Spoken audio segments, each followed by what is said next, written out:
and the list goes on. Sahil, first thing first, who is Sahil Adeem? I'm a, I'm a, I'm an inquisitive mind, Okay. made to be curious when I was young by my parents. They kept the curiosity alive, and that's I think what the parents should naturally do, organically do, not just naturally, organically by design. They should actually keep the curiosity alive of their child, and that's what happened to me. I'm just that curious as I was when I was 6 or 5, even more, I think. Because with age, you learn so much and you start to become a little arrogant that, I know this already. But no, this was something with my father specifically and my mother. They kept on drilling inside me that, there's not going to be a time ever that you're going to know everything about anything. So I remember my school teacher. She sat me down once, and I specifically remember that day because I don't know, maybe I was being a little cocky, or I don't know, because or whatever reasons. She said, "Sahil, my son, I'm telling you this right now. Anyone that you'll ever meet will know something that you don't." You know what I'm saying? And that actually stuck right inside me. Maybe she said it a million times. I just remember that one day, because that's the day I specifically started to believe that there is nobody who's gonna know less than me. Everyone knows something that I don't. So that really took out that element of arrogance out and got me more down to earth and humble, and that's what I want my parents do. I really want my parents do to every one of my child in Pakistan and wherever. And that's the thing. That's what we're. That's who I am. I'm not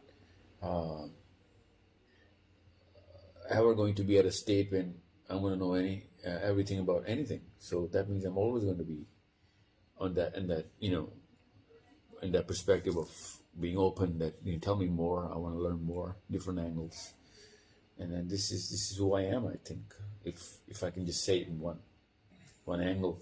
Otherwise, I'm just another guy who's walking around the street, who's thinking about kids all the time, of trying to understand where this world is right now and what we can actually do. Because you know what my belief, actually, any conscious man's belief is that whatever world that you're going to get should be better than whatever you got after you leave it.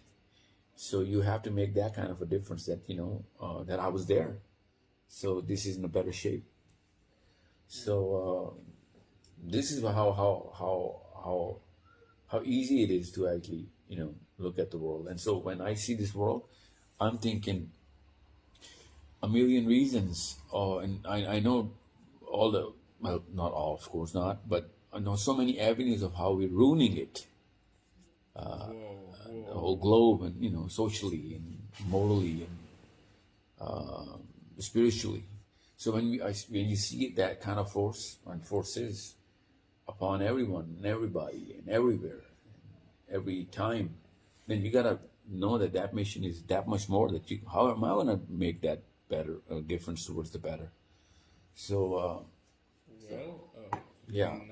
Now you have said it. So definitely we're going to discuss more about it. Here I thought that I got you off guard.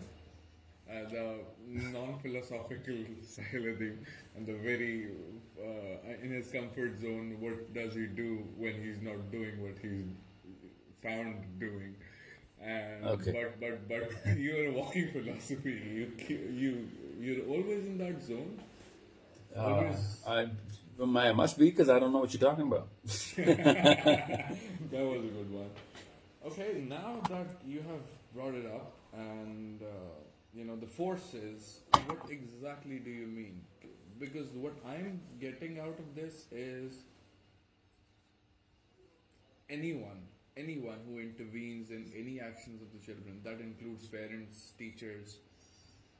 Are you referring to these forces? No, I'm actually, yeah, well, in a way, but let me actually explain to you in a more simpler way. The life cycle of a human being is about 70 to 80 years. Okay. Any specifically in this day and age. Yeah. So in the later part of the cycle, which is post 50, post 60, there's not much you can do because arrogance settles in, and even if he's not arrogant that he knows so much about whatever, he just does not want to lose the inertia because he's going to feel regret. And I wasted all of my life, so he keeps on that momentum out of pure pride of whoever or whatever he's become. And between that, there's this optimum zone when he's just about 13 till he's 33, 40. That's the time where you can actually do something about it, and you can try and change or reconstruct the definition of morality, and give him a worldview and try and put him in that worldview and try and make him see how important he is. And it is, I just keep hearing that there's 7 billion people in the world.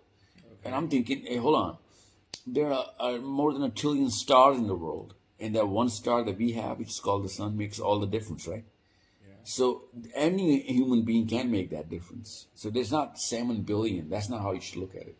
We should look at the fact that we only have one planet and we only have one race we have to fix. And the more people we are, the better chances we can have because there's more hands and more.